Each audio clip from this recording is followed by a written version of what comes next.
Bueno, luego de haber manifestado o nombrado las patologías que deben de tener un cuidado intensivo en nuestra terapia y que ya teniendo una lesión primaria pueden evolucionar a lesiones secundarias, nuestros objetivos en el neuromonitoreo, ¿cuáles son? Mantener una saturación de oxígeno mayor de 95, una presión de CO2 entre 35 y 40 milímetros de mercurio, una presión venosa central de 10 a 12 centímetros de agua, la presión intracraneal si el cráneo está indemne menor de 15 o menor de 20 si está cráneo abierto, una presión de perfusión cerebral mayor a 60, una saturación venosa de oxígeno entre 55 y 75% en relación a la arterial,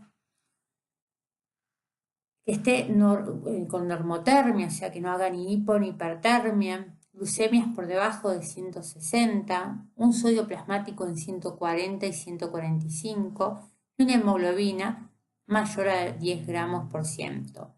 Si mantenemos estos parámetros, prevenimos este cerebro que ya ingresó dañado, hacemos que se mantenga lo más estable y fisiológicamente posible, tratando de limitar la lesión secundaria o permitiendo que esta no ocurra.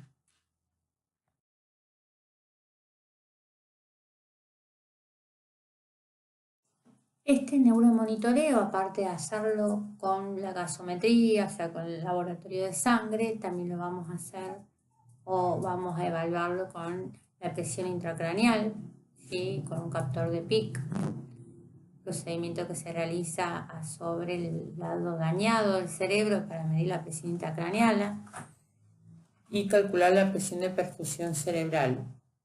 Uno estima que una presión de perfusión cerebral es de 60 a 70 milímetros de mercurio, lo normal, con una presión intracraneal menor de 15. ¿Qué da la presión de perfusión cerebral o cómo vamos a obtener este valor? Porque vamos a calcular una presión arterial media, que eso lo monitorizamos y se calcula con la presión sistólica y diastólica, menos la presión intracraneal. Si esta no da entre 60 y 70, tenemos una presión de perfusión cerebral normal. Ahora, si por cualquier otra de las causas tenemos una presión intracraneal mayor a 20, nos habla de que hay hipertensión endocraniana y que nuestra presión de perfusión seguramente va a disminuir. Como les dije, la presión intracraneal se mide con el captor de PIC que se introduce en el cerebro, en el área dañada. En un monitor nos va a dibujar unas ondas. Estas ondas son pulsátiles y reflejan las condiciones vasculares cerebrales. Una figura normal es como la que ven en el dibujo, en el esquema superior, donde tenemos presión sobre tiempo, en la figura A, en donde predomina una P1. Esto no habla de una distensibilidad cerebral normal. Yo si veo esa imagen me quedo tranquila. Ahora, cuando la distensibilidad ha disminuido del cerebro por hipertensión endocraniana de cualquiera de las etiologías mencionadas, se rompe esta forma de hemimitrada y predomina P2 y P3. Entonces, serían ya unas ondas patológicas. El aumento de la amplitud por más de 5 milímetros de mercurio de estas ondas de pulso intracraneales se asocia a que aumentó la perfusión y disminuyó la distensibilidad.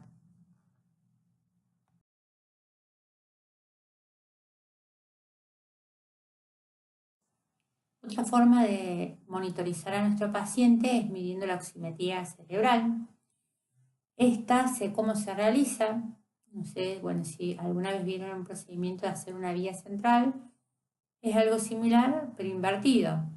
Se realiza una intervención a nivel de la vena yugular, en el cuello, se introduce un catéter hasta el golfo de la yugular y se coloca ahí donde se mezcla sangre venosa y arterial, cerebral, se coloca ahí el catéter. Uno hace una extracción de este acceso venoso y saca sangre arterial radial del paciente. Entonces, el resultado que me dé la saturación de este oxígeno del bulbo de la vena yugular tiene que ser entre un 55 y 75% en relación a la saturación arterial de oxígeno. Si está por debajo del 55, hablamos de que hay hipoperfusión cerebral o oligoemia cerebral, hay hipoxia. Si este número es mayor al 75%, está sobresaturado, hay hiperperfusión, hiperflujo cerebral o caída severa de la CO2.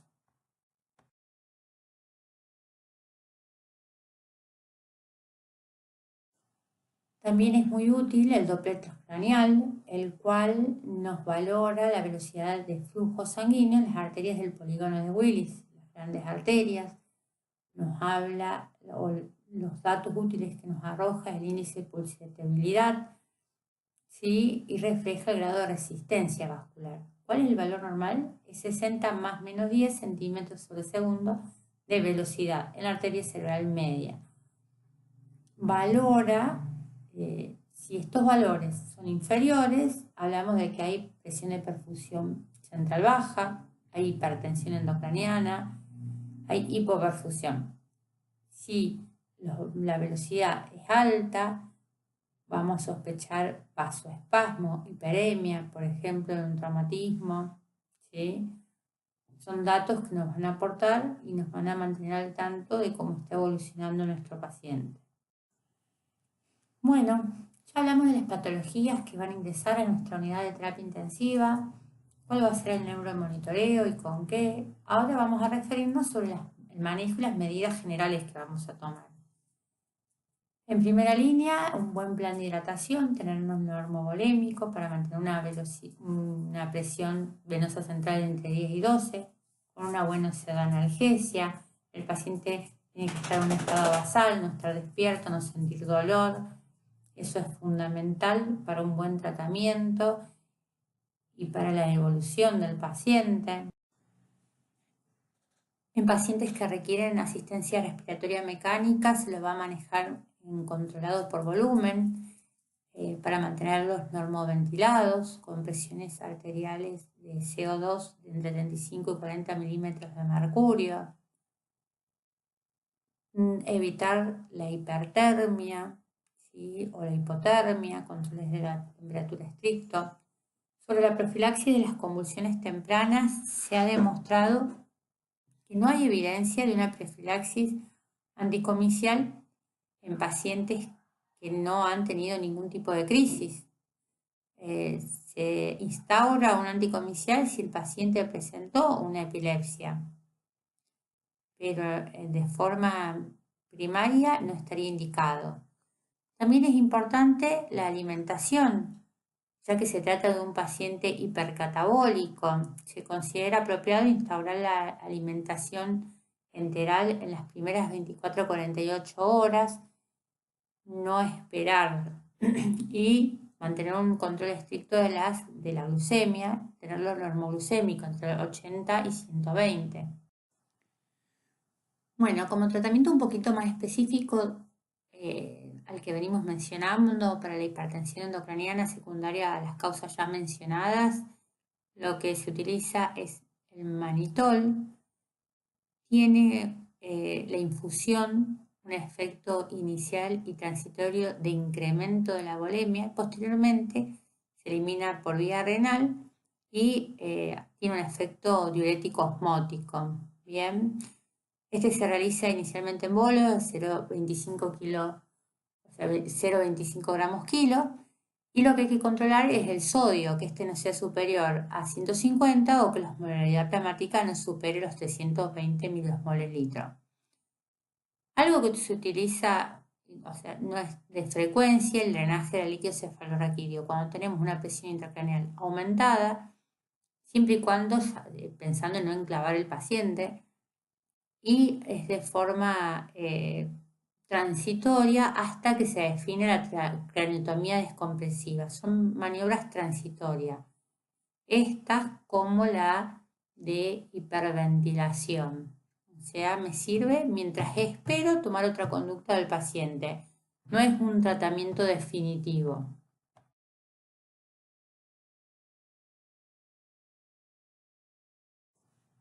Bueno, y como medidas de segunda línea, y como les había mencionado previamente, si mi paciente sigue evolucionando favorablemente o vamos a plantear una craniotomía descompresiva y necesitamos optimizarlo hasta dicho procedimiento, se puede usar la hiperventilación, que lo programamos desde el respirador.